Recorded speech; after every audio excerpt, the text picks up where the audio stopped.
ரமலான் மாதத்தோட 3வது நாள் இஃப்தாருக்கான ரெசிபீஸ் தான் நம்ம பார்க்க போகிறோம். அசர் தொழுதுட்டு தான் இஃப்தாருக்கான வேலைகளெல்லாம் நான் ஸ்டார்ட் பண்ணுவேன். அப்படி நான் வேலை பார்த்துட்டு இருக்கும்போது பழவண்டி சவுண்ட் கேட்டுச்சு. சரி, அடுத்த நாள் நோம்புக்கான பழங்கள்லாம் நமக்கு வேணும் அப்படின்ட்டு பழங்கள் வாங்க வந்துட்டேன். 1.25 கிலோ ஆரஞ்சு வந்து 100 ரூபா, 1.5 கிலோ பப்பாயா 90 ரூபா.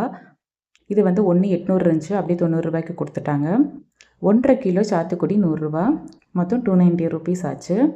அதுக்கப்புறம் இஃப்தாருக்கான டைமும் வந்துடுச்சு. இஃப்தாருக்கு ரெடி ஆகிட்டோம். நோம்பு கஞ்சி, வடை, சமோசா, அதுக்கப்புறம் பன்னீர் ரோல், பன்னீர் மோமோஸ், கடல் பாசி, கிர்னிப்பழ ஜூஸ் இதெல்லாம் தான் 3வது நாள் இஃப்தாருக்கான ரெசிபீஸ். என்னோட இஃப்தார் ரெசிபீஸில் பன்னீர் ரோல், பன்னீர் மோமோஸ், கார்ன் மோமோஸ் இதெல்லாம் ரெகுலராக வந்துட்டுருக்கு. இதுக்கான ரீசன் என்ன அப்படின்றத நெக்ஸ்ட் வீடியோவில் சொல்கிறேன். அதுக்கப்புறம் கடல் பாசி ரெசிபியும் உங்களுக்காக ரெடியாகவே இருக்குது, நெக்ஸ்ட் வீடியோவில் கொடுக்குறேன். இதுதான் எங்களோட இஃப்தார். எங்களோட இஃப்தார் ரொம்பவே சூப்பராக போணுச்சு. உங்களோட இஃப்தாருக்கு நீங்கள் என்னெல்லாம் பண்ணீங்க அப்படின்றத கமெண்ட்டில் சொல்லுங்கள். இந்த வீடியோ பிடிச்சிருந்ததுன்னா லைக் பண்ணுங்கள், ஷேர் பண்ணுங்கள், மறக்காமல் சப்ஸ்கிரைப் பண்ணுங்கள்.